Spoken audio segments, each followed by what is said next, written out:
Hi friends, how are you all? Good. Well, आज का video इसलिए बना रही हूँ क्योंकि कई पिछले वीडियो में कई मैसेजेस आए थे कि किस तरीके से मैंने अपनी तैयारी करी, किस तरीके से सिलेक्शन लिया, उसके रिगार्डिंग मैं आपको कुछ बताऊँ। क्या मैंने एनसीईआरटी बुक्स रेफ़र की या कोचिंग की, जो भी। तो उसके लिए मैं यही कहना चाहूँगी कि जो ये फाइनली जो सक्सेस मिला है, एक दिन का तो काम नहीं है, काफ़ी साल लगे हैं, मुझे भी काफ़ी ज़्यादा लगे हैं, मैं ये कहूँगी। और इसके लिए अपना बेसिक ठीक करना बहुत ज़रूरी है। जो आपका बेसिक नॉलेज है ना, अगर वो ठीक नहीं है तो फिर आगे वो टेम्परेरी चीज़ हो जाती है। जो भी आप नॉलेज लोगे, तो आपका जो बेसिक्स हैं वो ठीक होने ज़रूरी है।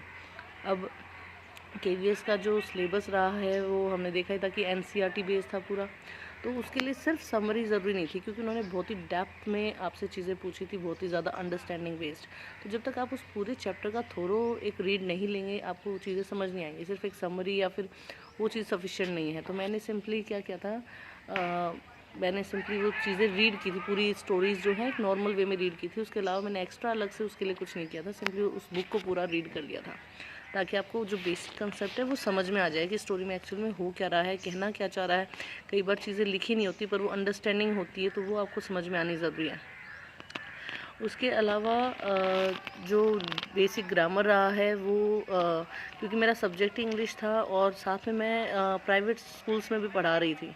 तो उससे क्या हुआ, जिस स्कूल में पढ़ा रही थी उसमें एनसीईआरटी ही सिलेबस था। हाँ, वो क्लासेस मेरे पास नहीं थी, तो मैंने उन क्लासेस का भी पढ़ लिया बेसिकली।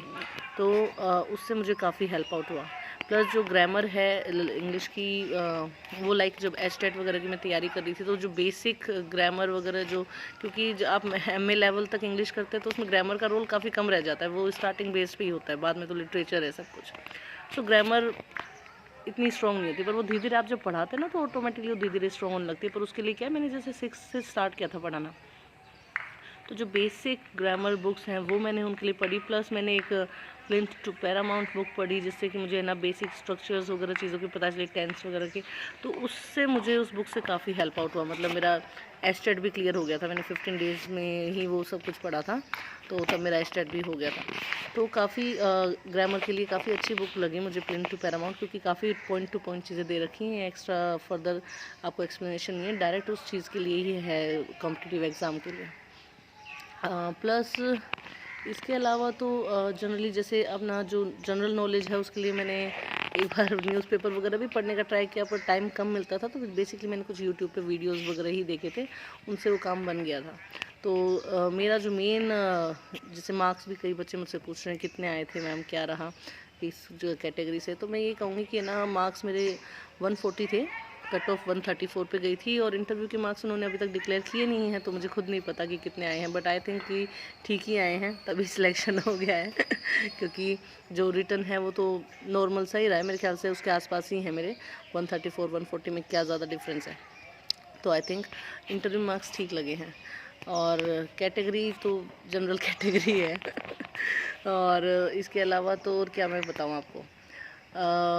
इसके लिए आप बेसिकली एक जो चीज़ मुझे लगती है तैयारी के लिए, कई जो स्टूडेंट्स हैं वो नहीं करते हैं और कई बार वो गड़बड़ कर देते हैं, वो ये है कि हम सोचते हैं कि एग्ज़ाम आएगा और हम तैयारी करेंगे, पर ऐसा नहीं होना चाहिए। आपका एक कंसिस्टेंसी ज़रूरी है। ये ज़रूरी नहीं कि आप 10-10 घंटे पढ़ो, नो नीड। आप चाहे दिन के 2 घंटे पढ़ो, चाहे 1 घंटा पढ़ो, बट वो रेगुलरिटी ज़रूरी है। ये नहीं कि आपका एग्ज़ाम आया तभी आप पढ़ रहे हो, बिना एग्ज़ाम के भी पढ़ो। वो सिर्फ 1 घंटा भी अगर आप दे रहे हो ना उस पढ़ाई को, तो आप उसके टच में हो, आप उस चीज़ को भूलोगे नहीं। तो consistency is a must. In fact मेरे ख्याल से मुझे भी इतना टाइम इसलिए लगा क्योंकि स्टार्टिंग में मैं भी यही करती थी कि ठीक है एग्ज़ाम आया, पढ़ लिए, फिर इग्नोर कर दिया। बट अब फाइनली मुझे रियलाइज़ हुआ कि कंसिस्टेंसी ज़रूरी है। अगर मैं उसको सिर्फ एग्ज़ाम टाइम के लिए वेट करूँगी तो चीज़ नहीं होगी। तो इट्स बेटर कि आप उसको प्रॉपर टाइम दीजिए। आप एक घंटा 2 घंटा जितना दे पा रहे हो, ज़रूरी नहीं कि आप बहुत ज़्यादा टाइम दो, जितना आपके पास अवेलेबल है। और कई बार जैसे कहते हैं लोग, ये भी कहते हैं कि मैं तो बहुत बिज़ी हूँ, मेरी लाइफ में बहुत एक्टिव है। तो ऐसा कुछ नहीं है, सबके साथ होता है, मेरे साथ भी रहा है। मैरिड लेडी हूँ, ऑब्वियसली उसमें आप समझ सकते हैं कितनी सारी चीज़ें होती है। फिर भी अगर आप तैयारी कर रहे हैं तो उसके लिए यही होता है कि जैसे काम कर रहे थे, अगर बर्तन धोते थे हम तो रोज साथ में मैं अपने वीडियो चला लेती थी, सुनती रहती थी। मेरे साथ ही टीचर्स हैं, वो रोटी बनाते हैं तो साथ में अपना वीडियो चला लेते हैं, साथ में वो सुनते रहते हैं। तो को बीच बीच में आपको खुद टाइम निकालना पड़ेगा। आपको अपने बिजी स्कूल स्केड्यूल में अगर आपको 10 मिनट भी फ्री मिल रहे हैं तो आप उस 10 मिनट को यूटिलाइज़ करो उसको, अगर आप सच में डेडिकेटेड है अपनी तैयारी के लिए। यूँ मत सोचो, बहाने मत। जो ये हमारे काम होते हैं ना, सबकी लाइफ में उतना ही टेंशन है, उतनी ही हेक्टिक है, किसी की लाइफ ईजी नहीं है, ठीक है। जो अनमैरिड है उसकी भी टेंशन हैं, उसको भी टेंशन है कि भाई शादी वादी करनी है, जॉब लेना है, उससे पहले प्रेशर है घर वालों का, लोग पूछते रहते हैं क्या कर रहा है क्या कर रहा है। तो बहुत सारी, हर किसी की, ऐसा कोई इंसान नहीं है जिसकी लाइफ में टेंशन नहीं है, सबकी लाइफ में टेंशन है। डिपेंड करता है कि आप उन टेंशन के बारे में ना सोच के उसके सॉल्यूशन के बारे में सोचें कि आपको करना है तो करना है, चाहे आपको 15 मिनट मिले, 10 मिनट मिले, आधा घंटा मिले, 1 घंटा, जो भी टाइम आपको मिल रहा है आप उसमें उस डेडिकेशन से उस तैयारी को करो।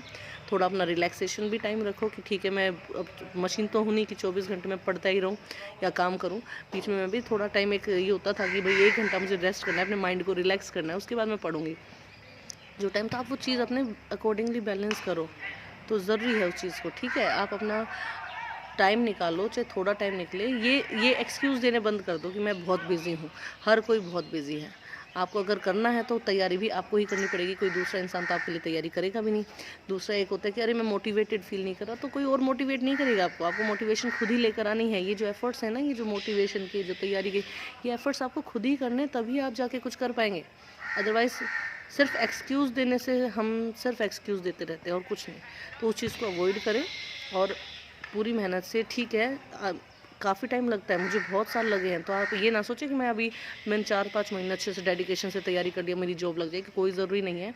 हो सकता है इट विल टेक टाइम। हाँ, कुछ होते हैं जिनको बहुत ही फर्स्ट अटैम्प्ट में चीज़ें मिल जाती हैं, वो लकी हैं या नहीं उससे मैटर नहीं करता। लकी सब है, ऐसी कोई बात नहीं है। अनलक भाई, तुम्हारे अपने हाथ पैर सब कुछ सही सलामत है, घर है, तो इससे ज़्यादा लकी क्या है। लोग तो ऐसे भी हैं जिनके पास ये चीज़ें नहीं हैं, ठीक है ना। तो ये लकी वगैरह एक अलग मैटर है, वो आपका लक फैक्टर आता है बिल्कुल एंड टाइम पे, जब आपका रिजल्ट कंप्लीट डिक्लेयर हो रहा है, रिटर्न इंटरव्यू सब कुछ हो चुका है, उसके बाद कि ठीक है भाई।